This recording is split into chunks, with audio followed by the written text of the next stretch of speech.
Okay, here we are, our daily fuel. We are moving through the New Testament. We're in the book of Acts. Let's see if we can get pretty far in this particular chapter because some good stuff happens here.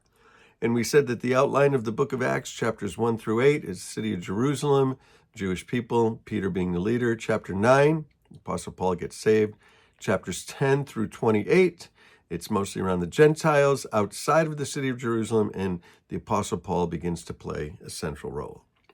So chapter 18, verse 1, after this, after what? After Paul had left Athens. After he left Athens, he went to Corinth, another Greek city. There he met a Jew named Aquila, a native of Pontus, who had recently come from Italy with his wife Priscilla because Claudius had ordered all the Jews to leave Rome. So there's a crackdown on the Jews, and they're told to get out of the city, so he goes to Corinth, goes to Greece. Paul went to see them, and because he was a tent maker, as they were, he stayed and he worked with them. Paul was what we would today call bivocational. A lot of times when missionaries or pastors or church planters are bivocational, they have a job that pays their family bills, and then their calling is to plant a church, which they might get nothing for, they might get a little bit for, and might some end up full-time. But Paul was working in order to support himself while he was doing this. And we find at other times he was supported by the church and stuff, but at this time he's a tent maker, bivocational. And every Sabbath he reasoned in the synagogue trying to persuade the Jews and the Greeks. So just as his pattern is, he goes to the synagogue because they had the scriptures, and he could show them that Jesus was the Christ.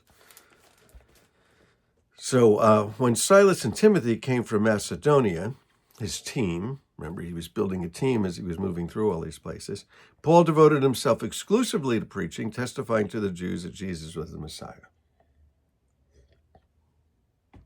So those guys come and they pick up some of the slack, and so Paul's able to preach full time. But when they opposed Paul and became abusive, he shook his clothes in protest and said to them, "Your blood be on your own heads. I'm innocent of it. From now on, I will go to the Gentiles." So he would always go to the synagogue first, go to Jews first. They rejected him, and he said, "I'm going to Gentiles." And then Paul left the synagogue. He went next door to the house of Titus Justus, a worshiper of God.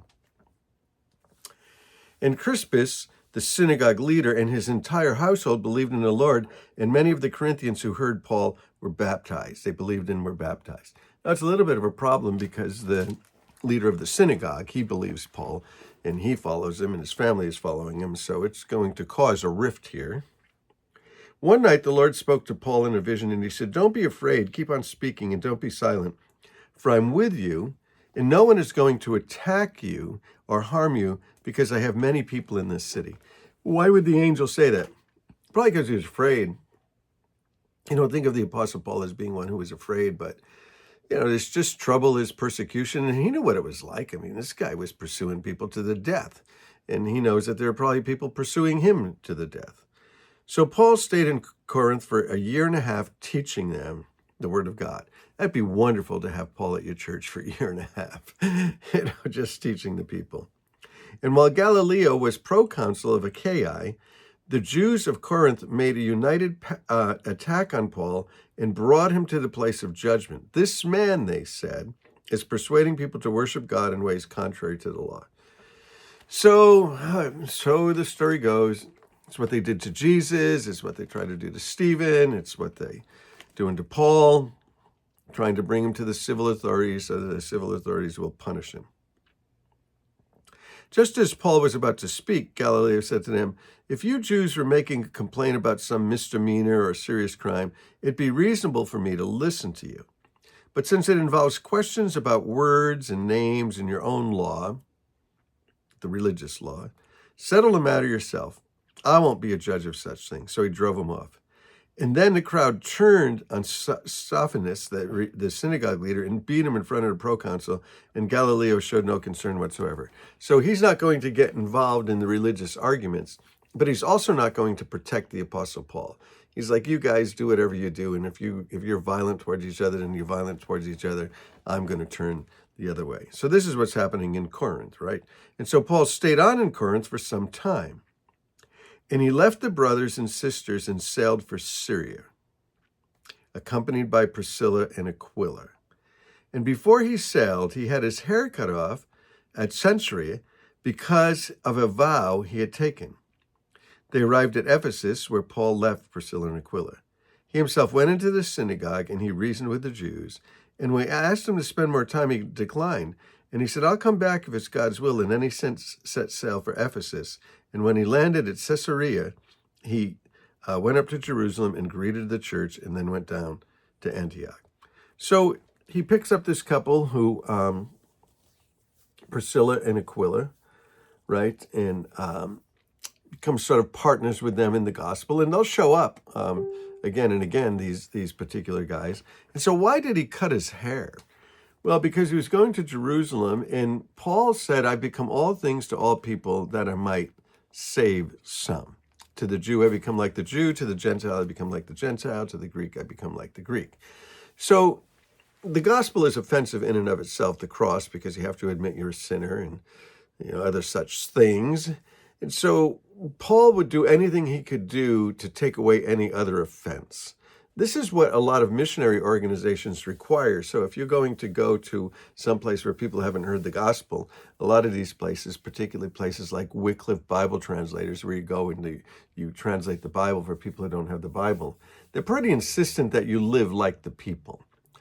So if the people shave their heads, at particular times of the year, they would say, well, shave your head particular time of the year. If they said, if the people grew their hair down to their shoulders, they would say, it might be a good idea to grow your hair down to your shoulders. You don't want to do something to stick out. You don't want to do something that's offensive. You don't want to do something that's going to offend people other than the gospel. So you live like the people.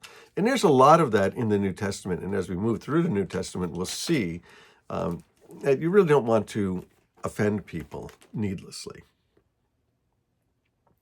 And after spending some time in Antioch, so he goes to Jerusalem and then he goes on to Antioch, Paul set out from there and traveled place to place throughout the region of Galatia and Phrygia, strengthening all the disciples. So he would make these circles, right? He goes out and they plant these churches, and they go back again. And when they're going in these circles, they're picking people up, dropping people off, making disciples and dropping them off in particular places, and then they'll go back and visit some of these places and strengthen them.